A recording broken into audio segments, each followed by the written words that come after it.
बयनिबो खाथियाव आंनि खुलुमनाय थाबाय। आंनि मुङा सरोज कुमार ब्रह्म। चिरां जिल्लानि सिङाव थानाय खाग्राबारि हाई स्कुलनि आं सासे लेङाइ फोरोंगिरि। दा बे मिडियानि गेजेरजों आंखौ बिटिआर सुक्तिनि सायाव किसु बाथ्रा बुंनो थिनदों। अबयसे आहा बेफोर सुक्तिनि सायाव एफाराब बुंनायनि जेबो गोहो गैया, अब्लाबो बुंनो थिनदों जेब्ला आंनि गोसोनि हमदांनानै सानदांनानै मोननाय बायदि किसु एसेल' बाथ्रा आङो बुंनो सानदों आरो मा। दे जोंनि बर' हारिया आलादा रायजो नागिरनानै गोबां सोमावसारबोबाय, गोबां खस्थ' मोनबोबाय, गोबां बायदिसिना जाथाय जानानै थांबाय। बेनि गेजेराव जोंनि हारिया गोबां भारत गभर्नमेन्टजों जा बा आसाम स्टेट गभर्नमेन्टजों जा माखासे गोरोबथा जाबोदों। जेरै गिबियै फार्स्ट गोरोबथा मामोनलाय बावबाय आं, बिएससि। बे बिएससि गोरोबथानि गेजेरजों माखासे जोङो दाबि दावाखौ मोननो हादों। बेनि उनावहाय फैदों बिटिसिनि गेजेरजोंबो बेबादिनो आरोबाव माखासे मोननो गोनां एबा दाबिफोरखौ मोननो हादों। दा फैयै फैयै बर्तमान आथिखालसिमाव बे बिटिआरनि गेजेरजों आरो बांसिनै सुजुग सुबिदाखौ मोननो हादों।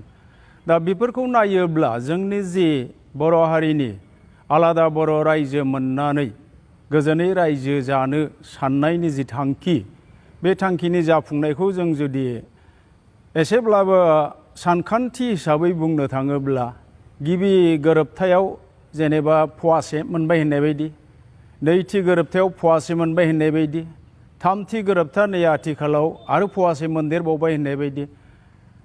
दा बेबादिनो हयथ' जोङो सेरसे जानो फुरा जानो फवाथामखौ मोनबाय।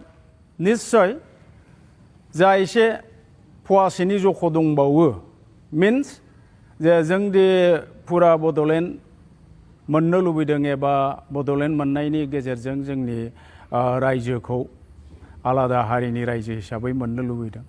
बियो दा नुहुरनो मोनो जोंनि जिखिनि मोनदों, बे मोननायखिनिखौ जोङो मोजां रोखोमै हयथ' मावफुंसारनो हाब्लासो, गावखौ मोजाङै दानानै लानो हाब्लासो हयथ' जोंनि बे आबुं मोननो लुबैनाया जाफुंगोन होननानै आं सानो आरो मा। दा बेनिखायनो बर्तमान बिटिआरनि गेजेरजों जों आगोलाव जेसेबां जि सुजुग सुबिदा मोनदों, बे सुजुग सुबिदानि बांसिन सुजुग सुबिदाखौ जों मोननाय बायदि नुहुरदों। आरो बे मोननायखिनिखौ जोंनि बर' हालामाव थानाय जेसेबांखि माने दोलोफोर थाया मानो, हान्जाफोर थाया मानो, बेखौ मावफुंनायनि दायित्वआ बयनिबो। दा जोंनि बे बिटिआरनि सिङाव जेसेबांनाखि मावनो गोनां खामानि दं, नंगौ बियो जोङो माबेबा मोनसे सामाजिक संगठनाखौ मावजोबनो हाया बा मावनायनि खाबु गैया।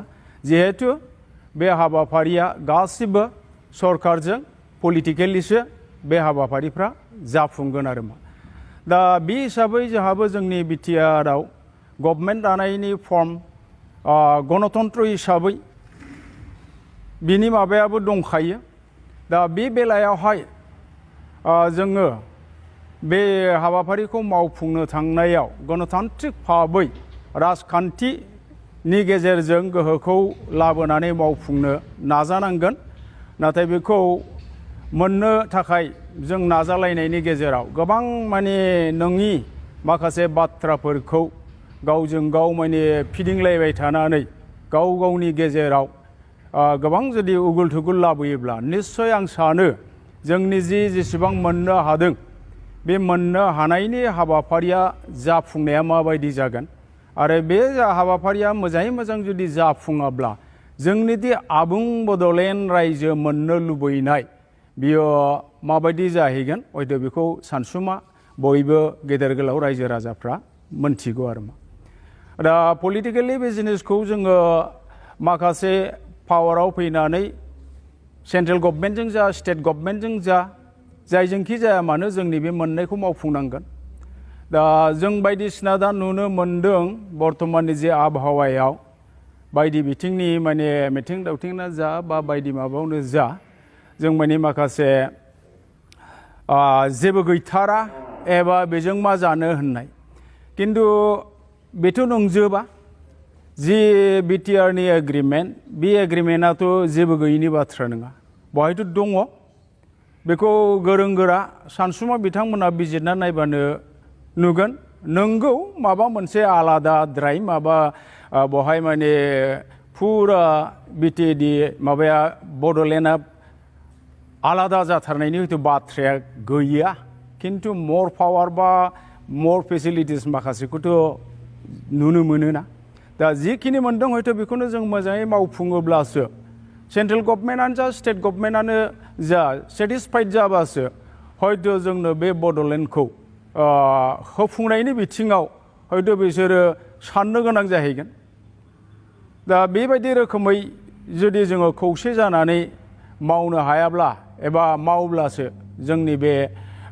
जि थांखि जेखौ लानानै जों दिनैसिमबो गोजोनलायाखै जिखिनि मोनदों बेबो कमप्लिट नङा होननानै जुदि सानलायनाय फैदोंब्ला आबुङै जाफुंनांगौबा जोंनि जि एसे मोनदों बेखौ जोङो मोजाङै मावफुंनांगोन बेनि थाखाय आङो गासिबो बायदि रोखोम बा बायदि बिथिङाव थानाय संगठनफोरखौ राजनितिकआनो जा साहित्यआनो जा एबा जिखुनु संघआनो जा हारि हिसाबै खौसेयै जानानै जोंनि जि मोनदों बर्थमानाव बेखौ जाहाथे बयबो खौसेयै मावफुंसारनानै जौगानायनि बिथिङाव दावगानो हायो आरो बेबादिनो जोंनि हयथ' जोबथा थांखियाबो जाफुंनायनि हयथ' राहा लामाया थाहैगोन होननानै आं आसा खालामो आरो बेनिखायनो बयखौबो आङो खौसेयै हारि माहारि जौगानायनि खामानियाव जयै सानलाय हलाय हाबाफारिखौ लानानै मावगोन होननानै आं बेखिनिखौनो बुंनानै आंनि बुंनायखौ एसेयावनो